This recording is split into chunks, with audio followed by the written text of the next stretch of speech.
রাধে রাধে, কেমন আছো সবাই? আশা করি ভালো আছো, আমিও ভালো আছি। তো সকালবেলা আজকে ঘুম থেকে উঠেই আমার একই হলো। কারণ কি বলো তো, আমি কিন্তু কোনোদিন ঘুম থেকে উঠে আগে আমার মাথাটা আঁচড়াই না। আজকে আমি আমার মাথাটা নিয়ে আগে পড়েছি, মানে আমার চুলগুলো নিয়ে। ঘুম থেকে উঠেই আগে মাথাটা ভালো করে আঁচড়িয়ে নিয়েছি। তারপরে চলে এসেছি এইখানে বাসি কাজ কমপ্লিট করে। এখন আমি এসেছি আমার উনুনটা লেপবো। তার জন্য দেখলাম মাটি নেই, তাই আমি একটু মাটি নিচ্ছি এইখান থেকে।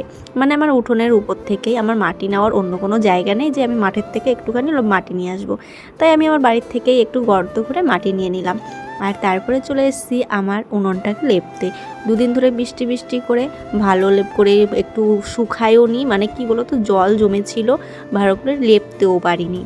তারপর আজকে একটু মাটি দিয়ে ভালো করে লেপে বুঝে নিচ্ছি।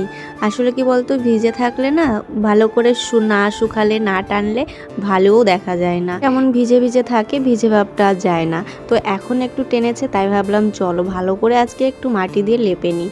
আর তাই ঝটপট করে চলে এসেছি লেপতে। আর এই উঠানে একটু গোবরও দিতে হবে, কারণ উঠোন না লেপলে ভালোও লাগছে না, একবারে সেই বালি বালি হয়ে গেছে উঠোনটা। তাই ভাবলাম দেখি কাল পরশুর মধ্যে যদি রৌদ্রটা ভালো ওঠে, উঠোনটাও লেপতে হবে। তাহলে ধুলো হয়ে গেছে উঠোনটা, জানো না, মানে পা দেওয়া যায় না, এমন একটা ব্যাপার। তো চলো, আমার এইখানে কিন্তু ভালোভাবেই আমি লেপে টেপে নিলাম। তারপরে লেপার পরে আবার রান্নাবান্না সব কাজ আছে, সেই দিকেও দেখতে হবে। আর লেপতে বসতে বেশ ভালোই লাগে, তারপরে একটু খারাপও লাগে। মাটির মধ্যে অনেক পোকামাকড় থাকে, তো একটু ঘেন্না ঘেন্নাও লাগে। কিন্তু কি করা যাবে বলো, আমরা তো গ্রামের মানুষ, আমাদের এই সব কাজ করেই খেতে হবে। তার জন্য এখন আর অভ্যাস হয়ে গেছে। হ্যাঁ, মাঝে মাঝে একটু কষ্ট হয় যে উনানটায় মাটি দিচ্ছি, একটু ঘৃণাও লাগে। তো কোনো ব্যাপার না, এটা আমাদের ডেলি রুটিন, একটা অভ্যাসে পরিণত হয়ে যায়। তারপরে এখানে চলে এসেছি তুলসী মন্দিরটা মুছতে। আর তুলসী মন্দিরটা তো মোছা প্রতিটা বাড়িরই একটা কর্তব্য। জানি না কার বাড়ি কেমন আছে, হয়তো যে তুলসী মন্দির করতে পারে না, তার বাড়িতে হয়তো ছোট্ট করে তুলসী মন্দির আছে, তারা হয়তো লেপে পোছেই রাখে আমার মতন। আর এইখানে মাও লেপে, মানে মুছে রাখে। আর যেদিন আমি মুছি সেদিনকে তো আমি ভিডিওটা তোমাদের সঙ্গে শেয়ারই করি। আর মা তো ভিডিওর সামনে আসতেই চায় না, তার জন্য ভিডিওটা করা হয় না। ওই মার ভিডিও যখন করি তখন একটু মার ভিডিওগুলো একটু লুকিয়ে লুকিয়ে করি। এই যে যেমন একটু করলাম, মা ওই যে বাগানে গেছে দেখতে যে ওনার গাছে কেমন ফল হয়েছে, কারণ ওনার হাতের গাছের ফলগুলো উনি যদি নিজে হাত দিয়ে ছেড়ে, ওনার ভীষণই খুশি হয়। আর কি বলো তো, আর আমরাও খুশি হই যে নিজের গাছের একটা ফল ছিঁড়ে খেতে, মানে নিজের গাছের একটা ফল ছেঁড়ার অন্যরকম একটা ব্যাপার আছে। তারপরে সবজি যেগুলো উনি লাগিয়ে থাকে। তারপরে এখানে চলে এসেছি হচ্ছে পুজোর থালা বাসন নিয়ে। পুজোর থালা বাসনগুলো মেজে নেব। যতটা পারি কাজগুলো এগিয়ে রাখি মায়ের, কারণ কি মা সকালবেলা উঠে স্নান টান করে মাই বেশি পুজো দেয়। মানে সকালটাও ধরতে গেলে মাই হচ্ছে পুজো দেয়, আমি তো দিই না বলতে গেলে। কারণ কি বলো তো, আমার কাজ করতে করতে অনেকটাই সময় হয়ে যায়। তারপর আমি স্নান করতে করতে আমার সেই 11টা 11:30, কি তার আগে মা স্নান করে। তার জন্য ভাবি মায়ের হাতের কাজটা যদি একটু তাড়াতাড়ি আমি করে দিই, তাহলে উনি স্নান করে তাড়াতাড়ি করে পুজোটা দিতে পারবে। মা যখন সময় পায় তখন মাও পুজোর থালা বাসন মেজে আগে আগে স্নান করে নেয়। যখন দেখে আমি অন্য কাজ করছি, তখন ওর মাই তাড়াতাড়ি করে পুজোটা দিয়ে দেয়। আর এইখানে তারপরে চলে এসেছি ছাদে জামাকাপড় মেলতে। দেখো চারিপাশে কত সুন্দর হাওয়া ছেড়েছে, ওয়েদারটাও ভালো, কিন্তু কি বলো তো, রৌদ্রটাও উঠেছে আর চারিপাশে হাওয়াটাও ছেড়েছে। বেশ ভালো লাগছে যে চারিপাশে হাওয়াও আছে, রৌদ্রও আছে। তারপরে এই দেখো, এইখানে আমি সিঁড়িঘরটা ঝাঁট দিতে এসেছি। ওই যে আগের ভিডিওতে বলেছিলাম না যে ঘরের চারিপাশে আমার মোছা টোচা হয়ে গেছে ঘরটা, কিন্তু সিঁড়িঘরটা মোছা হয়নি। তাই আজকে এসেছি সিঁড়িঘরে মুছতে। আর সিঁড়িঘরটা আগে আগে একটু ঝাড় দিয়ে নিচ্ছি।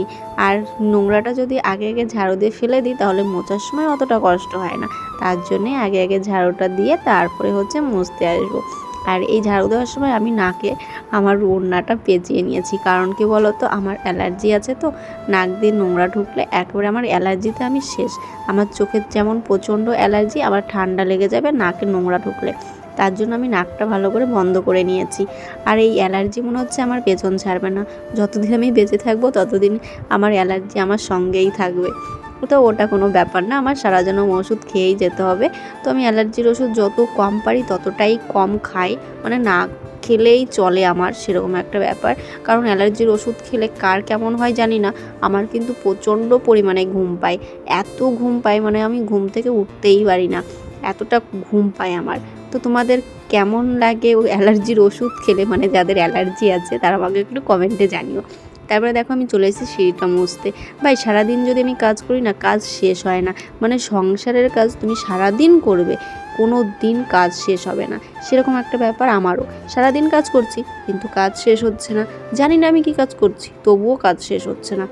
তারপরে এত কাজ করতে থাকি, এখনও কিন্তু 10টা বাজেনি, আমার ছেলে টিউশন থেকে এখনও আসেনি। একবার ছেলের পেছনে আবার আমার অনেকটা টাইম দিতে হবে, কারণ ও স্কুলে যাওয়ার সময় ওর পেছনে আমার প্রচুর পরিমাণে টাইম দিতে হয়। টিউশন থেকে আসবে, এসে মা শুরু হয়ে যায়। এই যে আমার ছেলে এসে রেডি হয়ে গেছে, এর মধ্যে আমার খাওয়ানো দাওয়ানো হয়ে গেছে। তবে হ্যাঁ, আমার ছেলেকে আমার খাওয়ানোও লাগে না, স্নান করানোও লাগে না। আমার ছেলে ওটা বেশ একা একা করতে পারে, মানে নিজের কাজটা নিজে করতে পারে।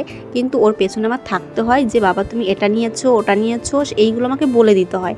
তাই ওর মনে থাকে না যে আমি কোনটা নিয়েছি কোনটা নিইনি। তারপরে এখানে আমি রান্না করছি, বেশ মা তো পুজো করছে তোমরা দেখলে। আর আমি এখানে রান্না বান্না করে এই যে আমি এখন গেছিলাম হচ্ছে আমার ছেলের স্কুলে। আর স্কুলে ছিল মিটিং, আর সেই মিটিং সেরে আমি হেঁটে হেঁটে বাড়িতে আসছি।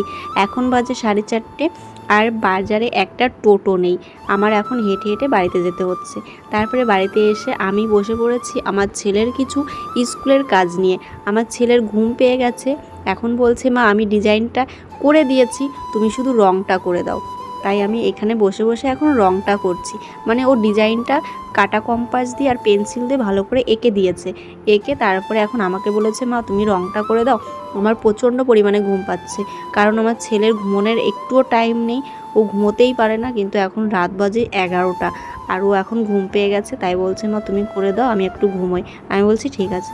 তো চলো আজকের ভিডিওটা এই পর্যন্ত। ভিডিওটা কেমন লাগলো অবশ্যই কমেন্টে জানিও। তত সময়